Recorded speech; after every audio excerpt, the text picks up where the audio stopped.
Corre, guardián, corre. Relato creado a partir de una partida jugada al juego de solitario Run, de César Capacle. Es un relato de terror. Quedáis avisados.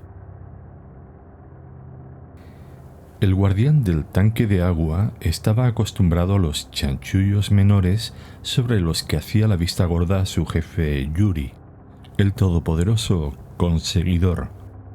Al fin y al cabo, le salía barato que le robase 1 o 2 vasos de agua al día, por mucho que eso supusiesen las ganancias mensuales de muchos allí en Ciudad Esperanza. A cambio, tenía su lealtad asegurada, además de los trabajitos y encargos diversos que realizaba por él en las sombras de la noche, o lo que era más valioso, durante el día, arriesgando su vida, o peor, poder quedar con quemaduras y dolores terribles de por vida, si se descuidaba y exponía parte de su piel al sol, aunque fuera solo por unos segundos. En definitiva, ese botín tan valioso para unos de un vaso de agua potable al día, más el alojamiento, la comida y una paga simbólica miserable, le aseguraban un leal esclavo virtual. ¿Pero eso iba a cambiar hoy? Pues claro que sí. Y además iba a robarle la gloria a ese engreído de Antón y a su tonta novia desvieta. Bueno, esa chica sería muchas cosas, pero tonta no era una de ellas. Además, había elegido el día tan cagareado en que ese Antón iba a partir en plan héroe ese tipo, a explorar la cueva prohibida para encontrar una fuente de agua, como Irito llevaba anunciando ya un par de años. Después de décadas, se había abierto el acceso a los túneles de las montañas que aislaban a Ciudad Esperanza por el este del yermo.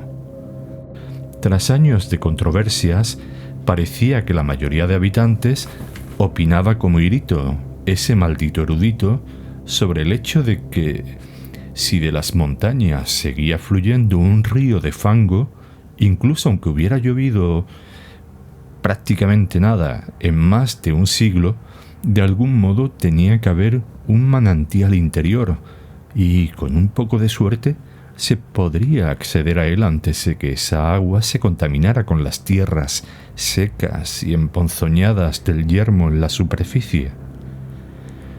Él no entendía mucho, pero Irito, por su común origen italiano, le había favorecido con algo de información cuando había ido a realizar algún encargo de su jefe Yuri en los bajos fondos, en donde mandaba el propio Irito. Pensaban todos que él era solo un pobre desgraciado que no se enteraba de nada de cuanto sucedía a su alrededor. Pues había llegado el momento de hacerles ver a todos que no era así, que estaban todos equivocados. Coge los pertrechos que estaban preparados al fondo de la cueva para el viaje exploratorio de Antón de esa misma noche. Se introduce con esfuerzo y en silencio para no alertar a otros trabajadores de la granja de champiñones de la cueva, y entra por la rendija tras la roca que daba acceso a los túneles en el interior de la montaña. Actúa por el sentimiento de despecho, de agravio. Intenta, sin embargo, pasar desapercibido para que no lo detengan, aunque le da bastante lo mismo que lo vean, pues así hablarán más de él. Mientras se desliza sin llamar la atención, se acuerda de lo anodina que se tornó su vida cuando llegó el puñetero Antón a Ciudad Esperanza y congenió de inmediato con Irito, y él pasó a ser alguien prescindible y de quien nadie recordaba ni su nombre. Casi no lo recordaba ya él mismo tras tantos años.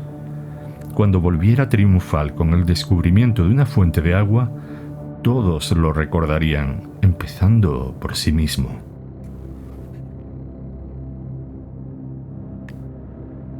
El guardián se envalentona y coge confianza. Avanza con paso decidido hacia el interior del túnel. Decide ahorrar las pocas antorchas que cogió prestadas del pequeño arsenal que el Antón había dejado en la cueva.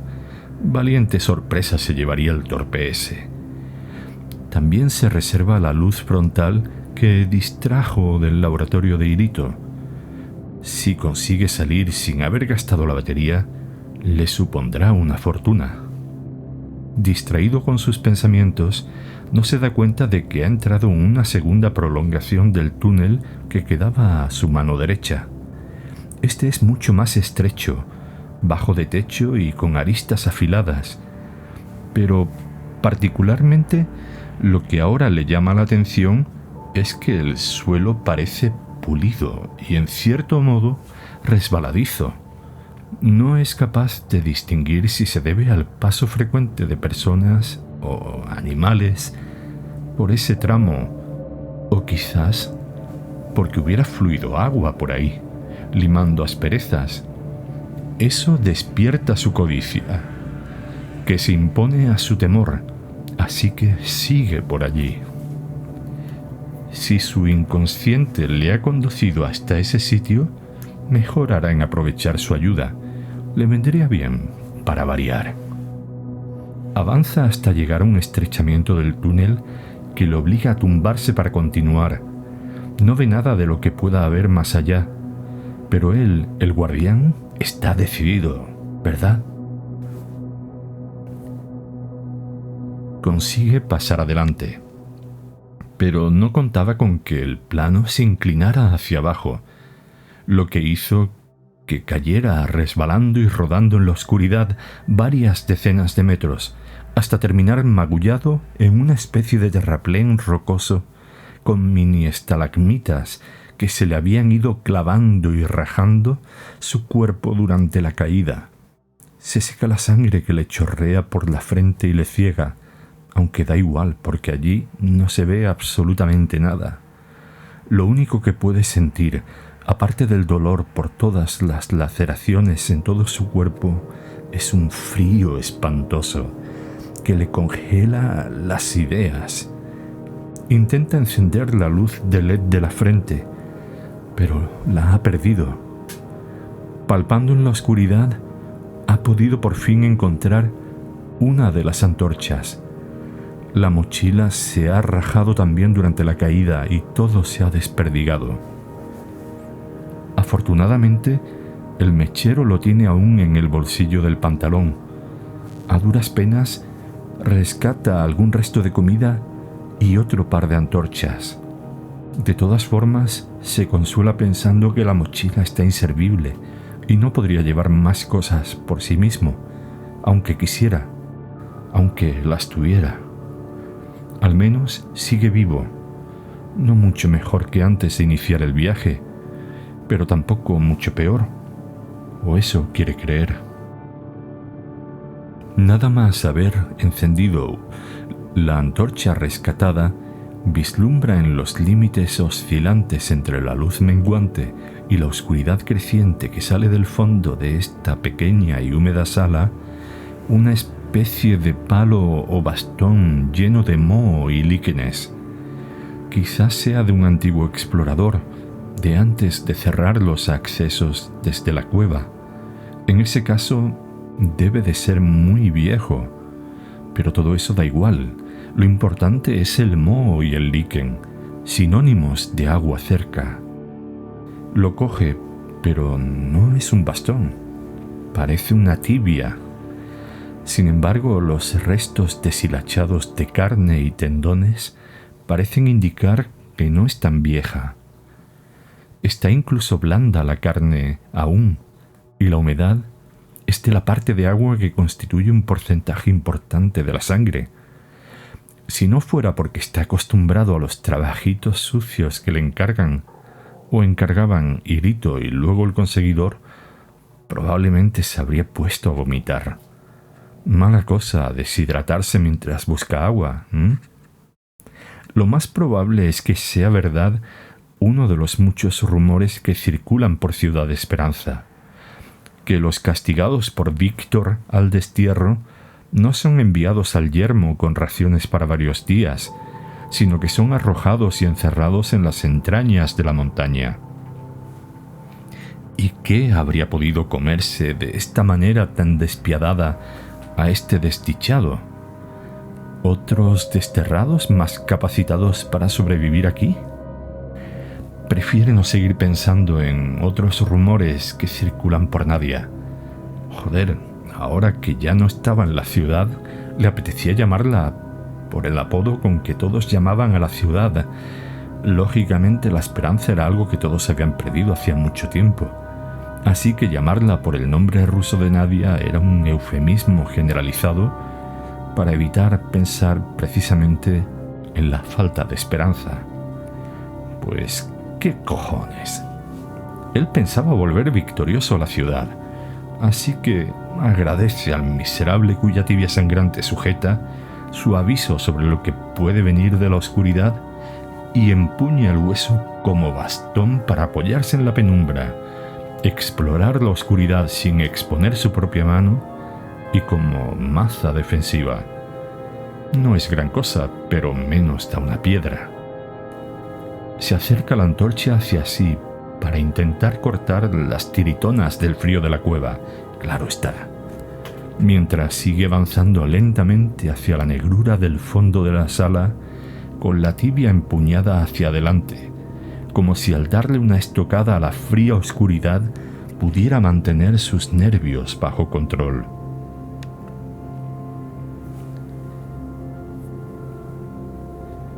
Sin embargo, y a pesar de la frialdad que intenta aparentar, una intranquilidad le recorre la espina dorsal. No puede quitarse de la mente la imagen de aquella cosa que vio de pasada en la mesa del laboratorio de Irito, el puñeteramente maldito erudito. Solo alcanzó a ver unos segundos aquel cuerpo tumbado antes de que cerraran la puerta del laboratorio, cuando acompañó al conseguidor a negociar no sé qué de unos viales de sangre. Pero desde esa noche no pudo dormir bien ninguna de las mañanas durante la semana transcurrida hasta ahora.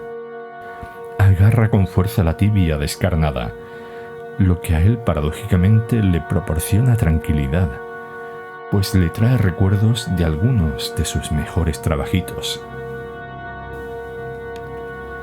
Esa seguridad y confianza que le proporcionan esos recuerdos de sus más finos trabajos le retrotraen a su época anterior a la llegada a Nadia, cuando aún la llamaban muchos Ciudad Esperanza con cierta ilusión. Una época en la que él mismo aún tenía cierta ilusión y hasta orgullo por haber sido un miembro de los últimos carabinieri que habían velado por la seguridad y el orden en la larga y prolongada caravana emigratoria desde los cada vez más cálidos Alpes en busca de las quizás más tolerables temperaturas de lo que la mayoría aún denominaban Rusia. Por mucho que ya no hubiera fronteras ni gobiernos hacía más de 30 años, no. Expulsa ese recuerdo de su mente, le hace débil, le vuelve emocional. Y este mundo te come si eres débil, piensa agarrando con fuerza el chorreante hueso. Ya no era esa persona, ya no era... ¿Giorgio? Bueno, ¿qué más da? Ahora era el guardián, y su labor era ocuparse en la oscuridad de la noche, o mejor aún, en el insoportablemente tórrido día, cuando todos dormían, de aquellos que no habían sabido encontrar su sitio en este nuevo mundo, como él sí había hecho.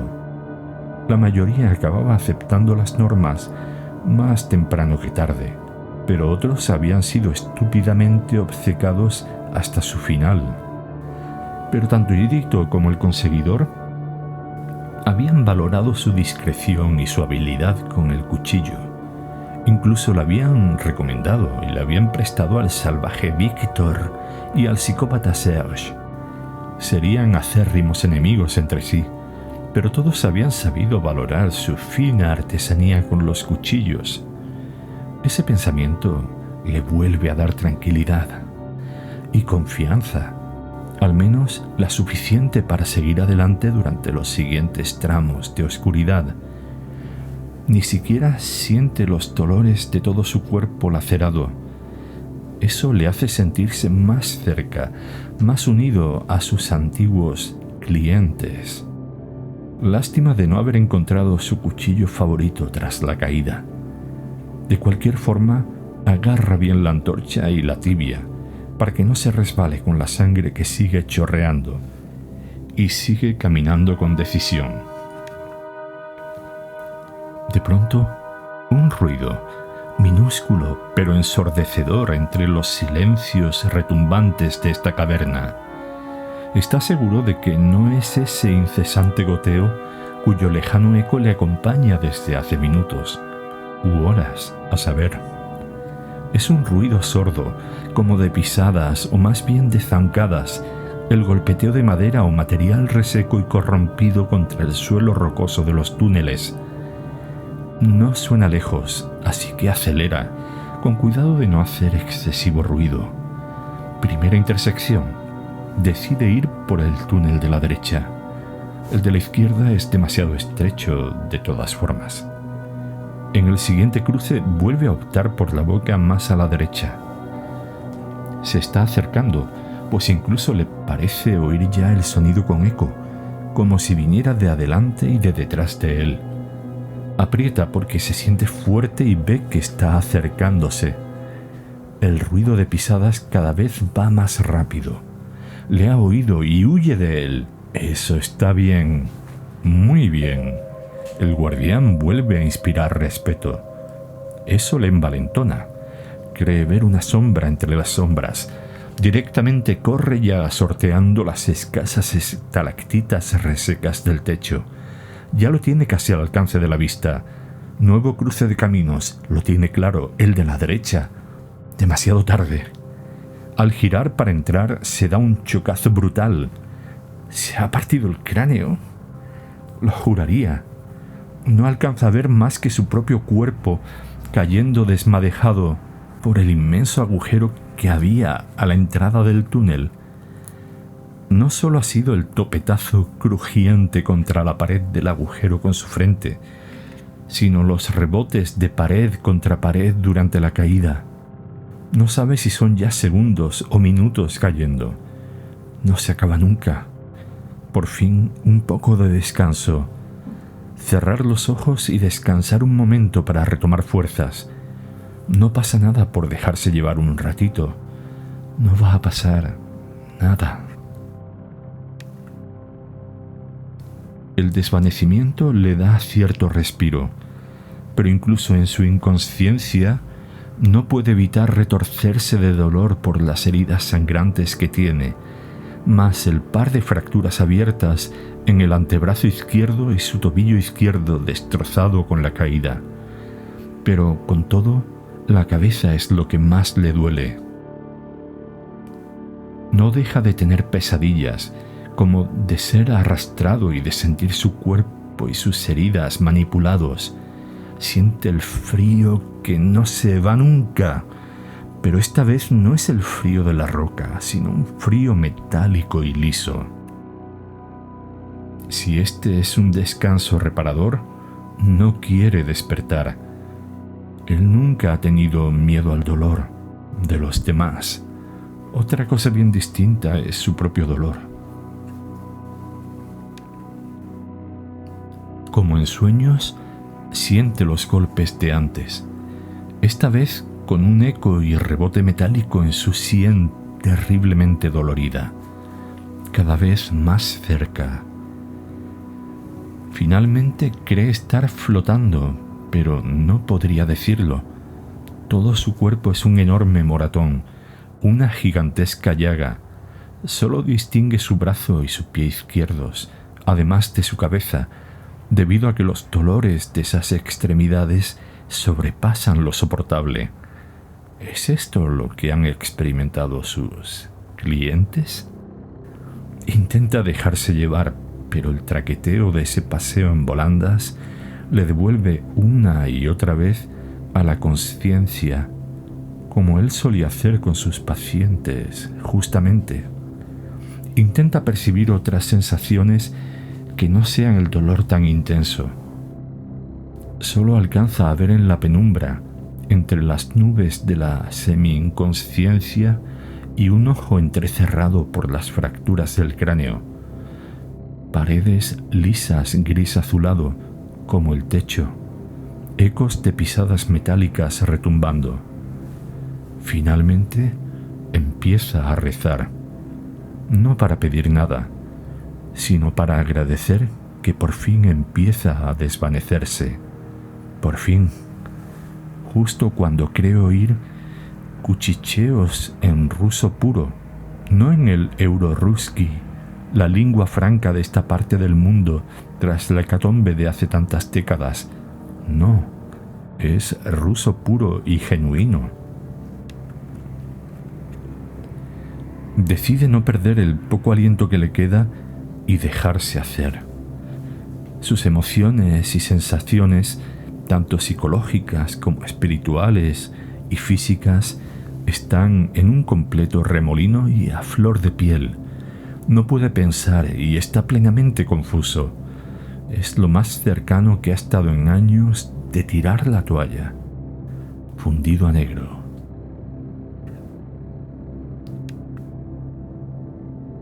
Despierta en una mesa de laboratorio. Le duele todo, pero algo menos.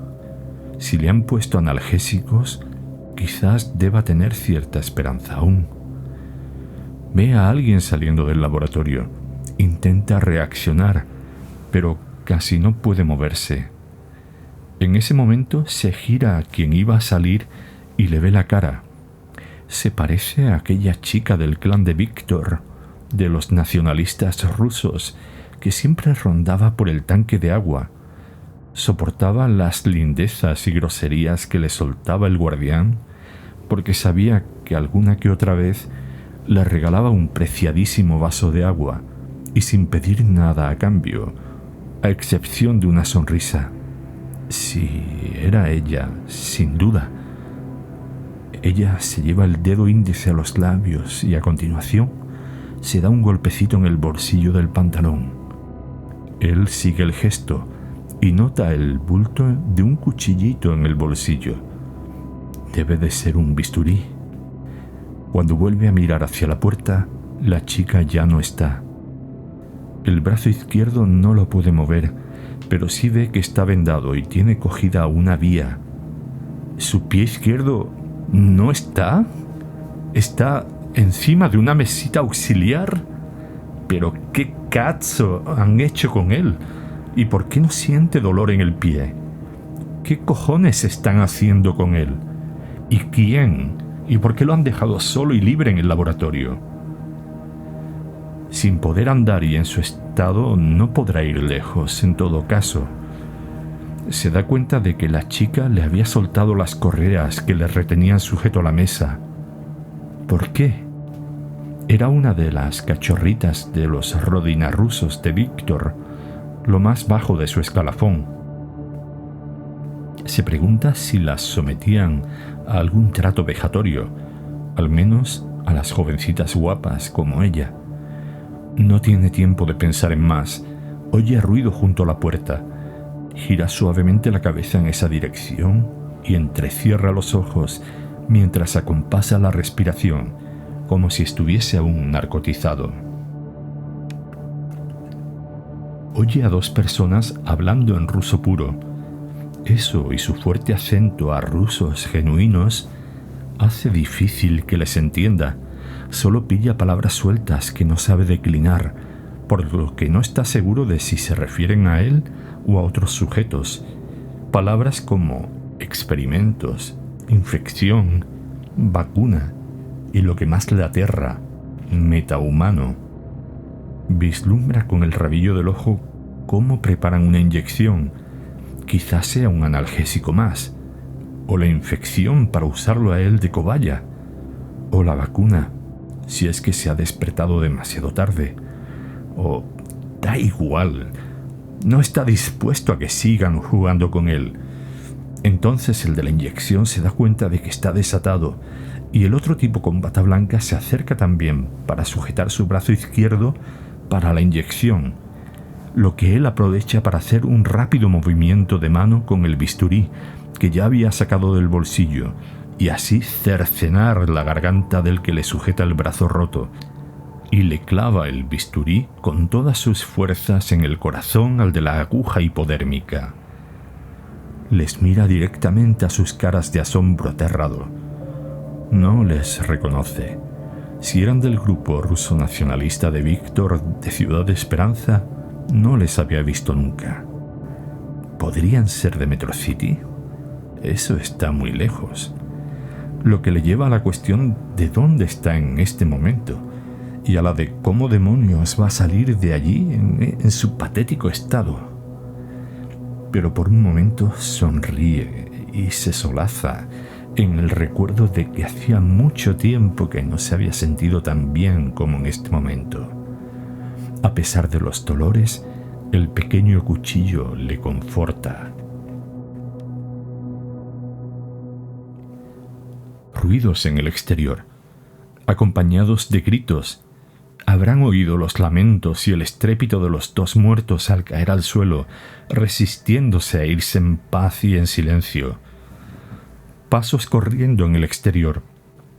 Abren la puerta, entra un individuo y cierra la puerta tras él, dando la espalda al guardián. Tras unos segundos de respiración agitada, en que se oyen carreras, gritos angustiosos y gruñidos terriblemente desagradables e inquietantes, el tipo parece relajarse y se da la vuelta. El guardián, que ha estado contemplando en silencio, incorporándose en la mesa camilla para quedar sentado frente a este hombre, con el bisturí preparado en su mano hábil, finalmente se sorprende al verle la cara. Es el proveedor de ciertos materiales para Irito, el tipo que solía venir cada año o 2 años con una caja de viales de sangre o lo que fuera, que Irito pagaba a precio de oro y que luego se inyectaban el propio erudito y algunos de los tipos importantes de la ciudad. «Yo te conozco», parece decir el individuo con su mirada, que se transforma en mueca al ver el penoso estado físico del guardián. Tras reconocerle y ver su estado, lo sopesa unos instantes y le ofrece 2 opciones para salir de allí. Una sería volver hacia atrás y nadie se les opondría, pues estarían yendo hacia el epicentro del laboratorio subterráneo secreto a las afueras de Ciudad Esperanza, justo donde acaban de sabotear el almacén en el que se almacenaban las sustancias con las que los técnicos del directorio de Metro City llevaban un par de décadas experimentando con vacunas para hacer el cuerpo humano resistente al nuevo mundo durante el día. La otra vía sería seguir a los demás para intentar montar en uno de los trenes que conectan por túneles este y otros laboratorios y refugios secretos de la época soviética con la ciudad de Metro City, la Moscú de hace un siglo. Solo hay un problema. Además de los investigadores y técnicos, también hay guardias y soldados, muchos, y lo que es mucho peor, otros pacientes, sujetos de los experimentos como él mismo, solo que a un nivel mucho más avanzado de la investigación. No explica más, y al guardián le asusta pensar en que él también. Así que, sea la opción que sea la que tomen, tienen las de perder. El guardián no se hace ilusiones. Este tipo no está ahí para ayudarle. Solo le necesita para que le saque del apuro, o para usarle de distracción si se encuentran con lo que sea. O quizás piensa que lo que él tiene en su sangre de algún modo le protegerá de esos otros pacientes, y el tipo estará protegido yendo con él. El tipo, sudando copiosamente, agarra al guardián y echa el brazo izquierdo sobre sus hombros y salen, tomando el pasillo hacia la derecha. No se ve a nadie. Mira a la izquierda. Tampoco se ve a nadie entre una niebla verduzca que avanza lentamente. El tipo chorrea sudor por las manos. Casi se le resbala el guardián mientras corre en pánico hacia el negro túnel en el que solo se oyen ruidos de pisadas, gritos y peleas a lo lejos. El guardián siente cosas extrañas conforme avanzan. Piensa pensamientos que no son suyos. El cráneo aún está mal, pero no siente que sea él mismo quien dirige sus propios pensamientos, ni sus sentimientos. Son sensaciones y sentimientos perturbadores, pero lo más desasosegante es sentir que está perdiendo su individualidad. En plata, siente que está dejando de ser el mismo. Intenta sacudirse todo eso de la cabeza y sujeta con fuerza el escalpelo. Ese sí es el mismo. ¡Qué alivio! Mira al tipo que le lleva medio a cuestas, medio a rastras. Está claro que le habría dejado tirado si no fuera por ese pánico que no intenta ya ni disimular, mirando atrás y adelante constantemente. Aprieta con fuerza el bisturí mientras lo observa, pero no sería prudente. Este tipo le será útil aún por un rato. El muñón de su pierna izquierda está empapado, a pesar de las vendas. Mira al suelo y ve cómo un fluido verdoso va discurriendo bajo sus pies, avanzando más rápido que ellos. Le sorprende ver cómo ese líquido parece decantarse hacia el pasillo de la derecha, justo cuando su asustado porteador iba directo hacia el otro a la izquierda. Ante las dudas del tipo, le da un leve tajo en el pecho. No hay tiempo para ir discutiendo ni andarse con chiquitas. Avanzan a la derecha. La humedad flota en el ambiente, y no solo por los vapores que emanan del viscoso suelo que van pateando. También se oye el murmullo de... No se puede creer lo cerca que está de cambiar su futuro.